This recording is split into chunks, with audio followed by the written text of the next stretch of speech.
श्री स्वामी समर्थ. जय जय स्वामी समर्थ. अनेक जन्माच्या पुण्यकर्माने असे स्वामींचे संदेश तुमच्यासमोर येतात आणि हा संदेश न वगळता शेवटपर्यंत ऐका अशी स्वामींची आज्ञा आहे.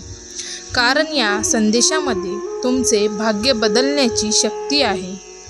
स्वामी म्हणतात, आम्ही असताना काळजी कसली करतोस?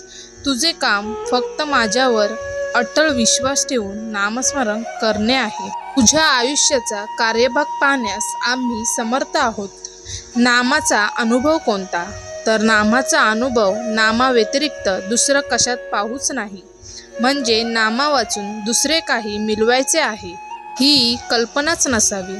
ज्या प्रमाणात आपल्या हातून नामस्मरण घडले त्या प्रमाणात आपल्याला नामाचा अनुभव आला असे समजावे.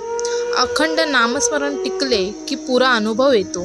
नामस्मरण करता करता चित्त एकाग्र होते. देहबुद्धी विसरून नाम घेणे हेच निर्गुण होणे आहे. मी कोण आहे हे कसे ओळखावे? मी कोण आहे हे ओळखायला जनाने म्हणजे वाचेने नाम घेण्यास सुरुवात करावी आणि ते नाव अखंड घेण्याचा प्रयत्न करावा. मग ते मनाने आतल्या आत होऊ लागते. आपल्या प्रयत्नाने मनाला नामाचे वलन लावणाऱ्याच्या नादी लागू नये, कारण ते फारच अवघड आहे. नाम घेता घेता देहाचा विसर पडल्यावर मी कोण आणि देव कोण हे आपोआपच कळेल. स्वामींच्या नामाचा नाद लागला तर दुःखाची जाणीव कमी होते.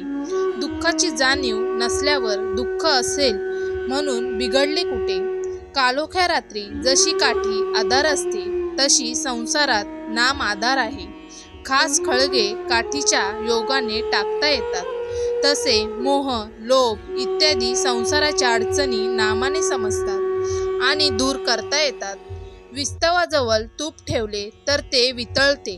तसेच नामाची शेगडी ठेवली तर अभिमान वितळलाच पाहिजे. हाच नामाचा अनुभव. पण लोक नामाबद्दल ऐकूनच घेत नाहीत. जर कुणी ऐकूनच घेतले तर ते बिबवून घेतानाही त्याचे मनन करत नाही आणि मनन करून ज्यांना ते पटले असूनही नाम घेत नाही. अडचणी असल्या तरी नाम घेता येते. सबब सांगितली की त्यापासून लबाडी उत्पन्न होते. लबाडीतून आळस उत्पन्न होतो आणि आळसाने सर्वनाश होतो. आपण रोज उठल्यावर भगवंताचे स्मरण करण्याचा नियम ठेवावा.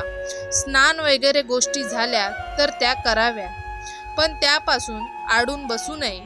भगवंताचे स्मरण हे मुख्य आहे. अखंड नामस्मरण ठेवायला 16 ओवळ्याचे बंधन नाही. अखंड स्मरणच 16 आहे. उपासना कोणतीही असली तरी ती नामाशिवाय पचनी पडत नाही. महत्त्व नामाला आहे.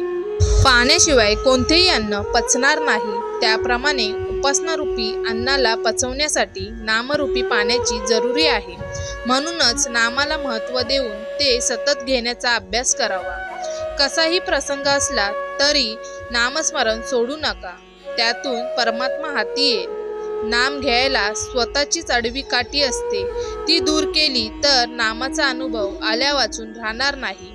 भिवू नकोस, मी तुझ्या पाठीशी आहे. मित्रांनो, संपूर्ण व्हिडिओ आवडला असेल तर आपल्या चॅनलला सबस्क्राईब करायला विसरू नका. श्री स्वामी समर्थ. जय जय स्वामी समर्थ.